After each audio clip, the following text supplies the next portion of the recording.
الله الذي خلق السماوات والأرض وما بينهما في 6 أيام ثم استوى على العرش ما لكم من دونه من ولي ولا شفيع۔ السلام علیکم ورحمۃ اللہ وبرکاتہ۔ امید ہے کہ آپ سب لوگ خیریت سے ہوں گے۔ اللہ تعالی ہم سب کو اپنے حفظ و امان میں خیر و عافیت کے ساتھ رکھیں۔ ہم پڑھے سورہ البقرہ اور ہم نے آیت نمبر 62 یعنی 62 تک ہم پڑھ چکے ہیں۔ آگے پڑھتے ہیں، شروع کرتے ہیں اللہ کا نام لے کر۔ اعوذ باللہ من الشیطان الرجیم، بسم اللہ الرحمن الرحیم۔ وَإِذْ أَخَذْنَا مِيثَاقَكُمْ وَرَفَعْنَا فَوْقَكُمُ الطُّورَ خُذُوا مَا آتَيْنَاكُمْ بِقُوَّةٍ وَاذْكُرُوا مَا فِيهِ لَعَلَّكُمْ تَتَّقُونَ ثُمَّ تَوَلَّيْتُمْ مِنْ بَعْدِ ذَلِكَ فَلَوْلَا فَضْلُ اللَّهِ عَلَيْكُمْ وَرَحْمَتُهُ لَكُنْتُمْ مِنَ الْخَاسِرِينَ وَلَقَدْ عَلِمْتُمُ الَّذِينَ اعْتَدَوْا مِنْكُمْ فِي السَّبْتِ فَقُلْنَا لَهُمْ كُونُوا قِرَدَةً خَاسِئِينَ فَجَعَلْنَاهَا نَكَالًا لِمَا بَيْنَ يَدَيْهَا وما خلفها وموعظة للمتقين وإذ قال موسى لقومه إن الله يأمركم أن تذبحوا بقرة قالوا أتتخذنا هزوا قال أعوذ بالله أن أكون من الجاهلين قالوا ادع لنا ربك يبين لنا ما هي قال إنه يقول إنها بقرة لا فارض ولا بكر عوان بين ذلك فافعلوا ما تؤمرون قالوا ادع لنا ربك يبين لنا ما لونها قال إنه يقول إنها بقرة صفراء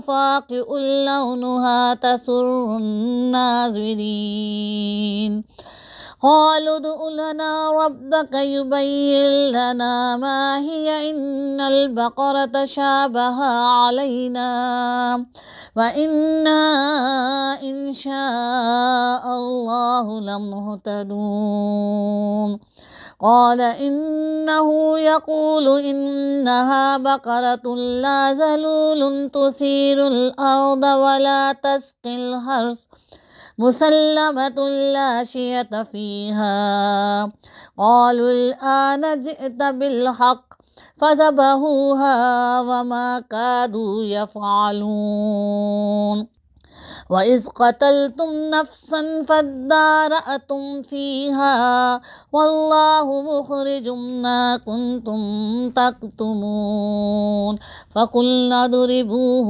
بِبَعْضِهَا كَذَلِكَ يُحْيِي اللَّهُ الْمَوْتَى وَيُرِيكُمْ آيَاتِهِ لَعَلَّكُمْ تَعْقِلُونَ صدق اللہ العظیم۔ الحمدللہ رب العالمین، نحمد و نصلی علی رسولہ الکریم۔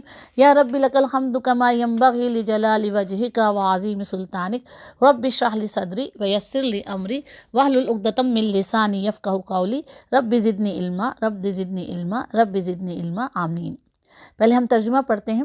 یاد کر وہ وقت جب ہم نے طور کو تم پر اٹھا کر تم سے پختہ عہد لیا تھا اور کہا تھا کہ جو کتاب ہم تمہیں دے رہے ہیں اسے مضبوطی کے ساتھ تھامنا، جو احکام و ہدایات اس میں درج ہیں انہیں یاد رکھنا، اسی ذریعے سے توقع کی جا سکتی ہے کہ تم تقوی کی روش پر چل سکو گے، مگر اس کے بعد تم اپنے عہد سے پھر گئے۔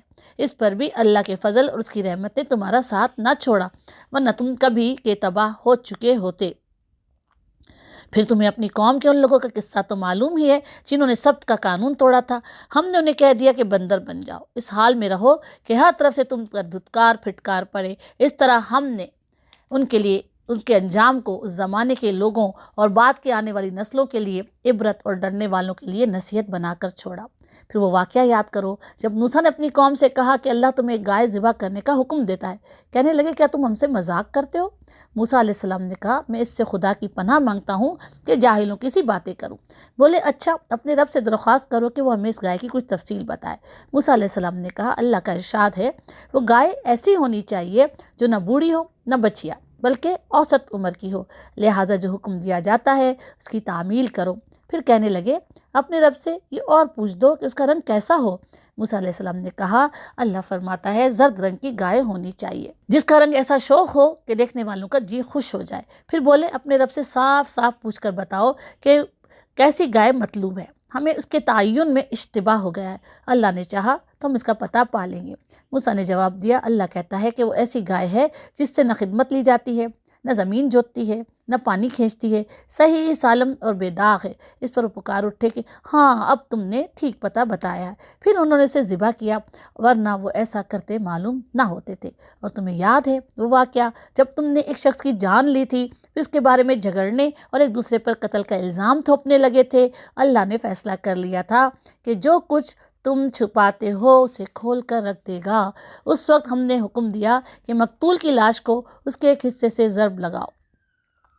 دیکھو اس طرح اللہ مردوں کو زندگی بخشتا ہے اور تمہیں اپنی نشانیاں دکھاتا ہے تاکہ تم سمجھو۔ اس سے پہلے جو ہم نے پڑھا اللہ رب العالمین نے ہمیں بنی اسرائیل کا ہی ذکر چل رہا ہے، بنی اسرائیل کے بارے میں بتایا کہ کس طرح سے اللہ تعالیٰ نے انہیں جو ہے ایک صحرا میں رکھا اور اس کے اوپر جو ہے بادلوں کا سایہ کیا، ان کو من و سلوہ عطا کیا، ان کے 12 قبیلے تھے ان کو پانی وہاں پر مہیا کر کے دیا، سب کچھ کیا۔ لیکن اس کے بعد کیا ہوا کہ وہ کہنے لگے حضرت موسیٰ سے کہ ہم ایک کھانے پر صبر نہیں کر سکتے، اپنے رب سے دعا کریں کہ ہماری زمین کی پیداوار ترکاری ساگ کھیرا ککڑی گیہوں لہسن پیاز وغیرہ دال وغیرہ پیدا کرے۔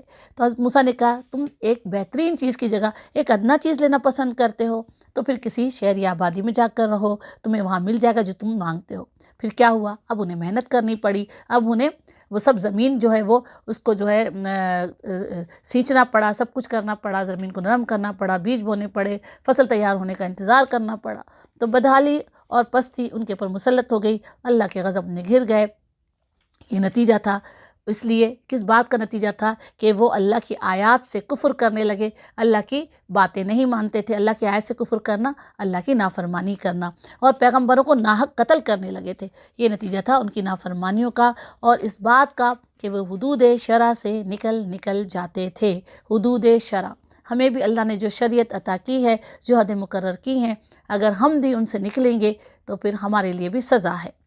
اللہ تعالیٰ نے فرمایا کہ پیابی صلی اللہ علیہ وسلم یعنی نبی عربی کو ماننے والے ہوں یا وہ یہودی ہوں یا عیسائی ہوں یا سابی، جنہوں نے جو بھی اپنا نام رکھ لیا، کسی نے اپنا نام یہودی رکھ لیا، کسی نے عیسائی رکھ لیا، کسی نے سابی رکھ لیا، لیکن ان میں سے جو بھی صرف ایک اللہ پر ایمان رکھے گا، جو بھی ایک اللہ پر ایمان رکھے گا، جو شرک نہیں کرے گا، روز آخرت پر ایمان لائے گا، نیک عمل کرے گا، اللہ کے تمام انبیاء کو جو ہے اللہ کی طرف سے مبعوث کیا وہ پیغمبر مانے گا، نبی مانے گا، آخری نبی پر ایمان لائے گا، اور اپنی جو بھی ایمان کی جو بھی اللہ تعالیٰ نے شرائط رکھی ان کو مکمل کرے گا، تو اللہ تعالیٰ کہتے ہیں اس کے بعد وہ نیک عمل کرے گا، اس کا اجر اس کے رب کے پاس ہے، اس کے لیے کسی خوف اور رنج کا موقع نہ اس دنیا میں ہوگا نہ ہی انشاءاللہ آخرت میں ہوگا۔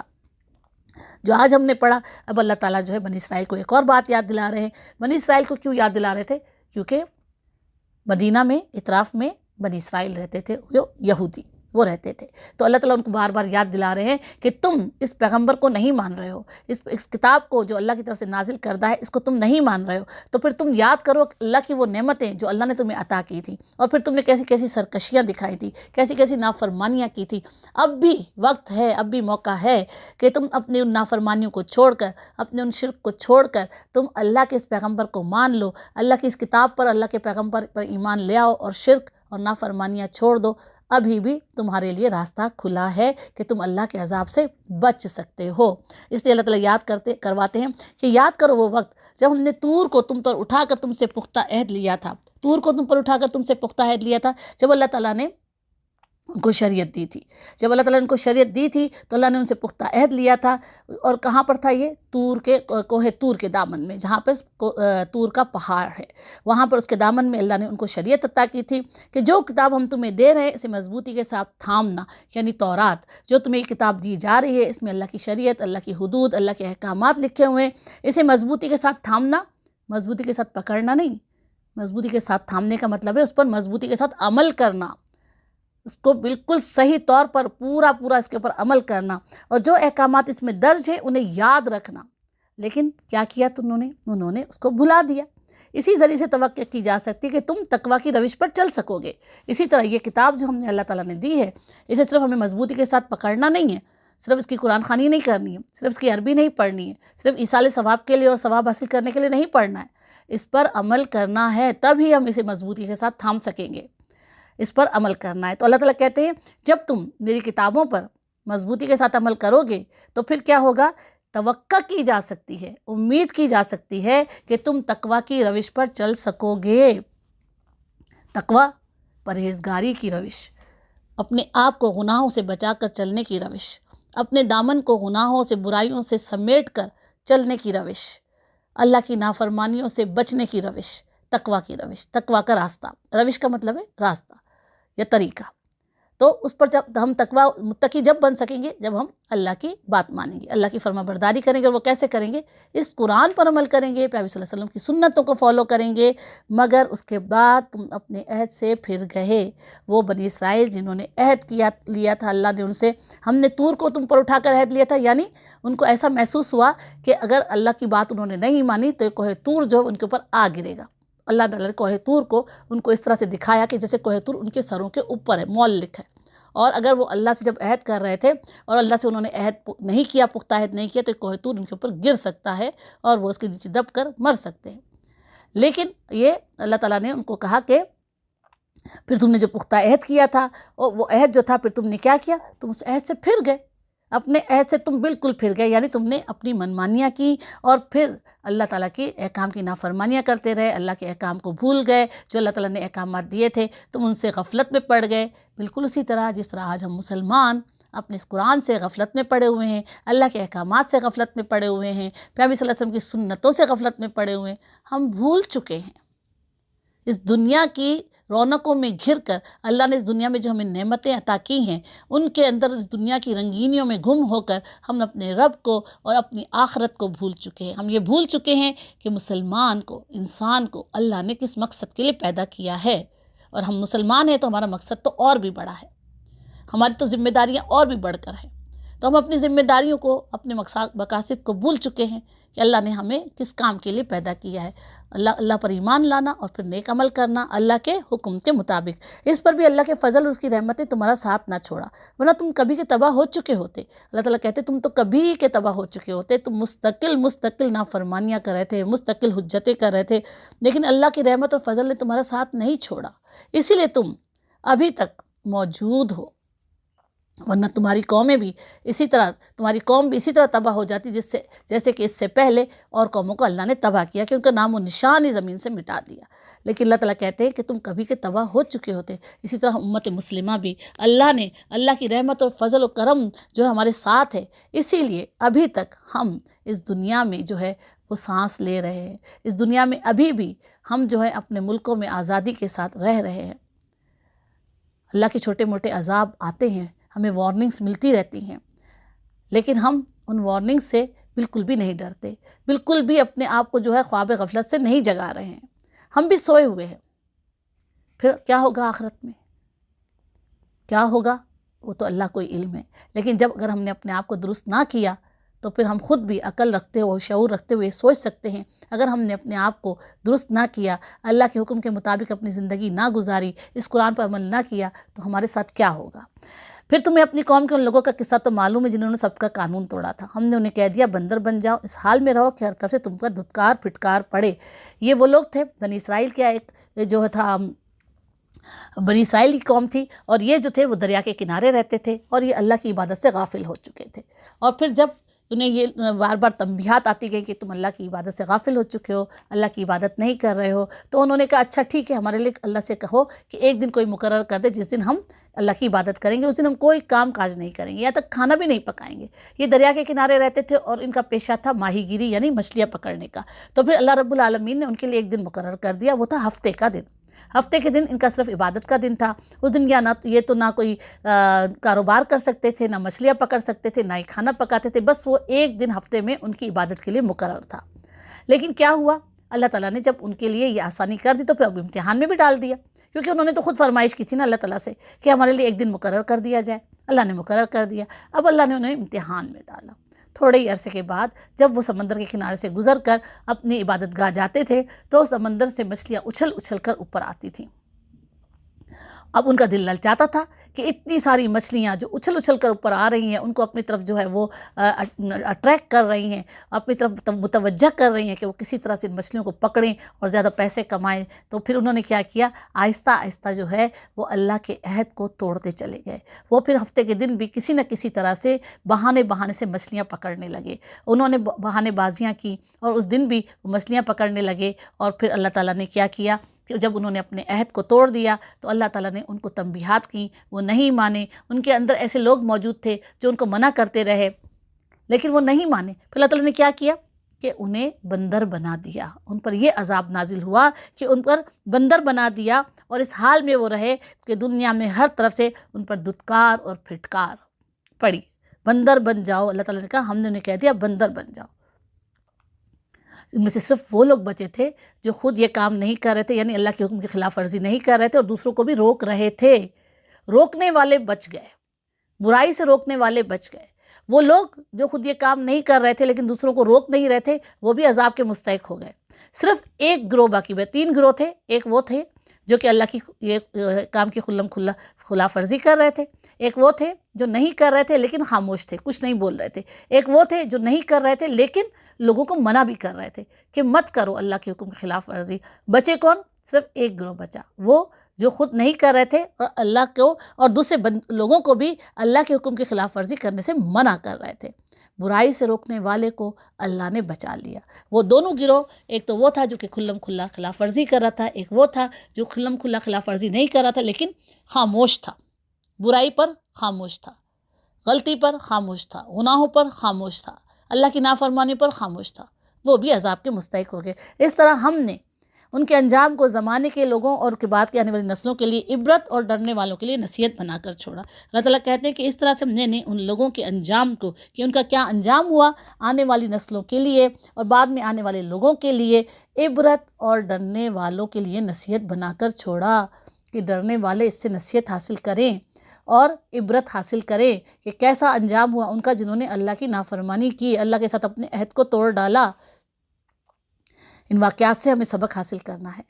پھر وہ واقعہ یاد کرو جب موسیٰ نے اپنی قوم سے کہا، اب اللہ تعالیٰ نے موسیٰ علیہ السلام کی قوم کو جو ہے وہ ایک امتحان میں ڈالا۔ کیوں ڈالا؟ کیونکہ وہ گائے کی پرستش میں مبتلا ہو کر شرک کرنا انہیں شروع کر دیا تھا، شرک کرنا شروع کر دیا تھا۔ اب ان میں سے وہ لوگ تو وہ تھے جو شرک کو چھوڑنا نہیں چاہتے تھے، جن کو قتل کرنے کا حکم دے دیا گیا تھا، اور بہت سارے لوگ قتل کیے گئے تھے۔ بعض مفسرین کے مطابق 70,000 بنی اسرائیل میں سے لوگ جو ہے وہ قتل کیے گئے اس وقت جب کہ انہوں نے سامری کے کہنے پر گائے کی پوجا کرنی شروع کر دی تھی اور اس پر سے جو ہے وہ مڑنے کو تیار نہیں تھے، اسے چھوڑنے کو تیار نہیں تھے۔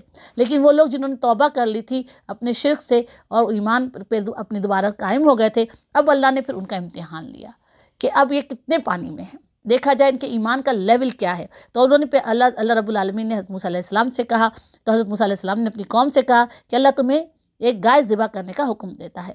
وہ کہنے لگے کیا آپ ہم سے مذاق کرتے ہیں؟ موسیٰ علیہ السلام نے کہا میں خدا کی پناہ مانگتا ہوں کہ جاہلوں کی سی باتیں کروں، یعنی میں اللہ پر رکھ کر کوئی بات مذاق کے طور پر کہوں کہ اللہ نے یہ کہا ہے، اللہ نے یہ کہا جبکہ اللہ نے وہ نہ کہا ہو، میں اللہ کی طرف جھوٹ منسوب کروں اور میں مذاق کروں؟ کیسے ہو سکتا ہے یہ؟ میں اللہ کا پیغمبر ہو کر ایسی غلط بات کیسے کر سکتا ہوں کہ میں جاہلوں کی سی باتیں کروں؟ تو پھر وہ بولے اچھا اپنے رب سے درخواست کرو ہم اس گائے کی کچھ تفصیل بتائیں، یعنی وہ گائے کیسی ہونی چاہیے۔ حضرت موسیٰ علیہ السلام نے کہا کہ پھر اللہ فرماتے ہیں ایسی گائے ہونی چاہیے جو نہ بوڑھی ہو اور نہ بالکل ہی بچیا ہو، یعنی چھوٹی عمر کی ہو، اوسط درجے کی ہونی چاہیے، درمیانی عمر کی ہونی چاہیے۔ لہٰذا جو حکم دیا جاتا ہے اس کی تعمیل کرو۔ پھر کہنے لگے اپنے رب سے اور پوچھ دو اس کا رنگ کیسا ہو۔ حضرت موسیٰ علیہ السلام نے کہا کہ وہ فرماتا ہے زرد رنگ کی گائے ہونی چاہیے جس کا رنگ ایسا شوخ ہو کہ دیکھنے والوں کا جی خوش ہو جائے۔ زرد رنگ کی گائے اللہ تعالیٰ نے کیوں کہا؟ اس لیے کہ جو گائے پہلے بنائی گئی تھی نا وہ سونے سے بنائی گئی تھی، سونے سے بنائی گئی تھی تو اس کا رنگ بھی سنہرا مائل، زردی مائل سنہرا تھا۔ تو اللہ تعالیٰ نے کہا ایسا رنگ ہونا چاہیے جیسے ہم گولڈ کو دیکھتے ہیں چمکتا ہوا کیسے دل للچاتا ہے، تو اس طرح کی گائے کا رنگ بھی ایسا ہونا چاہیے کہ دیکھ کر دل خوش ہو جائے۔ پھر بولے اچھا اپنے رب سے صاف صاف پوچھ کر بتاؤ کیسی گائے مطلوب ہے، ہمیں اس کے تعین میں اشتباہ ہو گیا ہے۔ پھر کہا اچھا اب صاف صاف ہمیں بتا دو، پوچھ کر اپنے رب سے کہ گائے کیسی ہونی چاہیے، ہمیں تھوڑا سا شک ہے کہ کہیں ہم کوئی غلط گائے ذبح نہ کر دیں، ہمیں بالکل صحیح بتا دیں۔ تو اللہ نے چاہا تو ہم اس کا پتہ پا لیں گے۔ موسیٰ نے جواب دیا اللہ کہتا ہے کہ وہ ایسی گائے ہے جس سے خدمت نہیں لی جاتی، یعنی اس سے کوئی کام نہیں لیا جاتا، یعنی وہ نہ زمین جوتنے کے لیے، ہل چلانے کے لیے استعمال کی جاتی ہے، نہ وہ پانی کھینچنے کے لیے کنویں پر جو ہے وہ اس کو استعمال کیا جاتا ہے۔ وہ بالکل صحیح سالم اور بے داغ ہو، بالکل صحیح سالم اور بے داغ ہو۔ اس پر وہ پکار اٹھے کہ ہاں اب تم نے ٹھیک پتہ بتایا ہے۔ پھر انہوں نے اسے ذبح کیا، ورنہ وہ ایسا کرتے معلوم نہیں ہوتے تھے۔ پھر ان کو اب ساری ان کی حجتیں تمام ہو گئی، تمام سوالوں کے جواب مل گئے، اب ان کے پاس تو کوئی حجت باقی رہی نہیں۔ تو پھر انہوں نے کہا اچھا اب آپ نے ہمیں صحیح ٹھیک پتہ بتایا ہے۔ اللہ تعالیٰ کہتے ہیں وہ ایسے ذبح کرتے معلوم نہیں دیتے، مطلب ایسا معلوم ہوتا تھا کہ اسے ذبح نہیں کرنا چاہتے۔ کیوں ذبح نہیں کرنا چاہتے؟ کیونکہ ابھی تک ان کے دلوں میں تو وہ بچڑا ہی بسا ہوا تھا، وہ گائے ہی بسی ہوئی تھی جن کی انہوں نے پوجا کرنی شروع کی تھی۔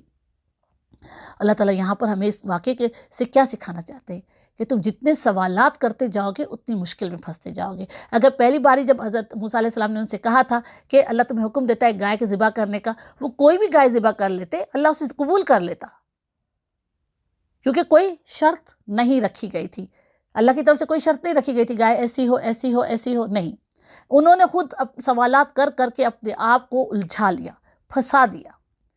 جو حکم دیا جاتا ہے اس کو اسی طرح بجا لانا چاہیے۔ قرآن میں ہمیں جس طرح سے جو حکم دیا جاتا ہے بس اسے اسی طرح سے بجا لانا چاہیے۔ جتنی گہرا اس میں آپ سوالات کریں گے، جتنا اس میں دلیلیں ڈھونڈیں گے، جتنی حجتیں کریں گے، آپ کے لیے اس دین پر عمل کرنا اور زیادہ مشکل ترین ہوتا چلا جائے گا۔ ہاں کچھ معاملات ہیں جو سمجھ نہ آئے تو ضرور پوچھیے، کچھ ایسی باتیں ہیں کچھ لوگوں کی سمجھ میں نہیں آ سکتی ہیں تو ضرور پوچھیں، لیکن عمل نہ کرنے کے بہانے ڈھونڈنا اور پھر سوالات کرنا یہ ان کے عمل نہ کرنے کا بہانہ تھا نا۔ یہ بہانے بازیاں کیا تھی؟ کون سے رنگ کی ہونی چاہیے، کیسی عمر کی ہونی چاہیے، کیسی ہونی چاہیے، یہ بہانے بازیاں تھی کہ ہم یہ عمل نہیں کرنا چاہتے۔ اور پھر جب ساری ان کی حجتیں تمام ہو گئی، سارے سوالوں کے جوابات مل گئے تو پھر ان کو تو کرنا ہی پڑا، اللہ کی راہ میں وہ چیز قربان کرنی ہی پڑی، جبکہ ان کا دل نہیں چاہ رہا تھا۔ اللہ تعالیٰ تو یہاں بتا رہے نا، کیونکہ اللہ تو دلوں کے حال سے واقف ہے۔ اللہ تعالیٰ تو کہہ رہے فَذَبَحُوهَا وَمَا كَادُوا يَفْعَلُونَ، وہ ایسا کرتے معلوم نہیں ہوتے تھے کہ وہ گائے کو ذبح کریں گے، ان کے دل آمادہ نہیں تھے، لیکن سارے سوالوں کے جواب مل گئے، اب ان کے پاس کوئی حجت باقی نہیں رہی، تو اب ان کے لیے تو مجبوری تھی کہ ان کو ہر حال میں جو ہے وہ گائے ذبح کرنی تھی۔ اور تمہیں یاد ہے وہ واقعہ جب تم نے ایک شخص کی جان لی تھی، پھر اس کے بارے میں جھگڑنے اور اسے پر قتل کا الزام تھوپنے لگے تھے، اللہ نے فیصلہ کر لیا تھا کہ جو کچھ تم چھپاتے ہو اسے کھول کر رکھ دے گا۔ اللہ تعالیٰ نے یہاں پر صرف ایک شخص کا ذکر کیا ہے، نہ کوئی نام ہے نہ کوئی نشان، ہمیں نہیں علم، بس اللہ تعالیٰ ہمیں یہ بتانا چاہتے ہیں کہ اللہ تعالیٰ لوگوں کی باتوں کو کس طرح کھول دیتے ہیں۔ جو لوگ چھپاتے ہیں، غلط کام کرتے ہیں، غلط بیانی کرتے ہیں، جھوٹ بولتے ہیں، جو کچھ بھی کرتے ہیں، اللہ اسے کس طرح کھول کے رکھ دیتے ہیں۔ ایک شخص کا قتل ہو گیا تھا اور کوئی بھی اس قتل کا جو ہے وہ قتل کو قبول کرنے کے لیے تیار نہیں تھا۔ یہ علم نہیں ہو سکا کہ اس شخص کو کس نے قتل کیا ہے، کیونکہ کوئی بھی اس قتل کی ذمہ داری لینے کو تیار نہیں تھا، اپنے گناہ کو قبول کرنے کے لیے کوئی بھی تیار نہیں تھا، اور ایک دوسرے کے اوپر قتل کا الزام ڈالنے لگے تھے۔ وہ لوگ ایک دوسرے کے اوپر جو ہے آپس میں جھگڑنے لگے کہ اس نے کیا ہوگا، اس نے کیا ہوگا، نہیں اس نے کیا ہوگا، ایک دوسرے کے اوپر الزام ڈالنے لگے۔ اللہ نے فیصلہ کیا جو کچھ تم چھپاتے ہو اسے وہ کھول کر رکھ دے گا۔ اللہ تعالیٰ نے فیصلہ کر لیا، جو کچھ تم چھپاتے ہو اللہ اسے کھول کر رکھ دے گا۔ اللہ تعالیٰ دھوکہ دیتے ہو، تم جھوٹ بولتے ہو، غلط بیانی کرتے ہو، جبکہ تم ایک اللہ کو ماننے والے ہو، تو قتل ہو گیا، جو قاتل تھا اسے قبول کر لینا چاہیے تھا۔ ایسا نہیں ہوا، تو اللہ نے اس قاتل کو جو ہے وہ کھول کر رکھ دیا، بتا دیا کہ کون قاتل ہے. اس کے کس طرح سے معلوم ہوا تھا؟ اس وقت جب ہم نے حکم دیا مقتول کی لاش کو اس کے ایک حصے سے ضرب لگاؤ. دیکھو اس طرح اللہ مردوں کو زندگی بخشتا ہے، تمہیں اپنی نشانیاں دکھاتا ہے تاکہ تم سمجھو. پھر اللہ تعالیٰ نے جب وہ گائے ذبح کرنے کا حکم دیا تھا، انہی دنوں میں یہ قتل ہوا تھا. تو اللہ تعالیٰ نے کیا کہا؟ گائے ذبح کی. اب گائے کی ذبح جو کی، اس کے جسم کا ایک حصہ اٹھا کر، یعنی گائے کے جسم میں سے اس کا ایک حصہ اٹھا کر جو مقتول کی لاش ہے، جو شخص قتل ہوا ہے، جو مر گیا ہے، اس کی لاش کو اس گائے کے گوشت کے حصے سے ضرب لگاؤ. ضرب لگاؤ یعنی اس کو جیسے مارتے ہیں نا، اس طرح سے مارو، ضرب لگاؤ. ضرب لگاؤ، ایک حصے کو ضرب لگاؤ، لاش کے ایک حصے کو ضرب لگاؤ. پھر کیا ہوا تھا؟ جیسے ہی گائے کے جسم کا ایک حصہ اٹھا کر اس مقتول کی لاش کو اس سے ضرب لگائی گئی تو وہ مقتول جو ہے وہ زندہ ہوا، وہ لاش زندہ ہوئی. اس نے اپنے قاتل کا نام بتایا اور پھر دوبارہ اللہ نے اسے موت کی نیند سلا دیا. قاتل کا نام اس شخص نے خود بتایا. اللہ نے اس طرح اس کو کھول کر رکھ دیا اس بات کو جو وہ چھپا رہے تھے. اللہ تعالیٰ کہتے ہیں کہ دیکھو اس طرح سے میں مردوں کو زندگی بخشتا ہوں. اللہ نے اس میں 2 کام کیے. ایک کام تو یہ ہوا کہ مقتول نے خود اپنے قاتل کا نام بتایا، قاتل کا بھید کھل گیا کہ قاتل کون ہے. دوسری بات یہ ہوئی کہ جو لوگ اس بات پر یقین نہیں رکھتے تھے کہ اللہ مرنے کے بعد دوبارہ زندگی بخشے گا، دوبارہ اٹھائے گا، وہ شخص ان کے سامنے مرا پڑا تھا، قتل ہوا پڑا تھا، اس کے جسم میں کوئی جان نہیں تھی. اللہ نے جب اس کو دوبارہ زندہ کر کے اٹھایا، اپنے قاتل کا نام اس نے بتایا اور دوبارہ اللہ نے اس کو موت کی نیند سلا دیا. تو اللہ ان کو یہ دکھانا چاہ رہے تھے کہ اس طرح سے میں مردوں کو زندگی بخشتا ہوں اور تمہیں بھی بخشوں گا. اس بات سے تم غفلت میں مت پڑ جانا اور اس بات سے جو تم شک میں مت پڑے رہو کہ اللہ مرنے کے بعد دوبارہ ہمیں زندہ کر کے نہیں اٹھائے گا.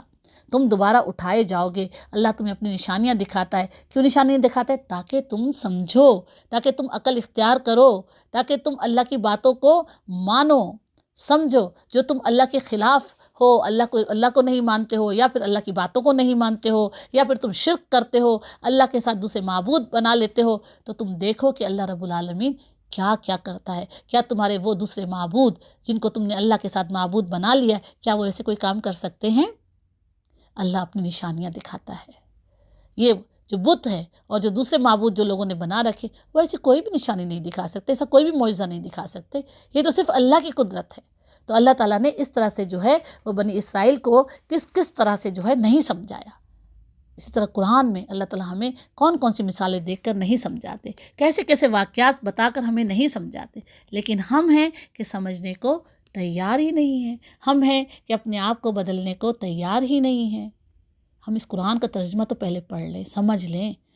اللہ تعالیٰ ہم سب کو ہدایت عطا فرمائے اور اللہ تعالیٰ ہمیں اس کی توفیق عطا فرمائے کہ ہم اس قرآن کے ترجمے کو سنیں، سمجھیں اور پھر اس پر عمل کرنے کی پوری کوشش کریں. اللہ تعالیٰ ہماری رہنمائی فرما رہے ہیں اس قرآن کے ذریعے. لیکن اب دوسرا کام کیا ہے؟ جو پہلا اسٹیپ ہے، ہمیں اس کی طرف پہلا قدم ہمیں اٹھانا ہے کہ ہمیں اس راستے پر قدم رکھنا ہے اور اس پر عمل کرنے کی پوری نیت کرنی ہے. وآخر دعوانا الحمدللہ رب العالمین. سبحانک اللہم بحمدک نشہد ان لا الہ الا انت نستغفرک ونتوب الیک. سبحان اللہ بحمدہ سبحان اللہ العظیم. سبحان اللہ بحمدہ سبحان اللہ العظیم. سبحان اللہ بحمدہ عدد خلقہ ورضا نفسہ وزنۃ عرشہ مداد کلماتہ. اللہ اکبر کبیرہ والحمدللہ کثیرہ وسبحان اللہ بکرۃ واصیلا. وصلی اللہ علی سیدنا مولانا محمد وعلی آلہ وصحبہ بارک وسلم تسلیما کثیرا. رب اغفر وارحم وانت خیر الراحمین. رب ارحمہما کما ربیانی صغیرا. اللہم اغفر لی ولوالدی وذریتی وللمؤمنین والمؤمنات والمسلمین والمسلمات الاحیاء منهم والاموات. ربنا آتنا فی الدنیا حسنۃ وفی الآخرۃ حسنۃ وقنا عذاب النار.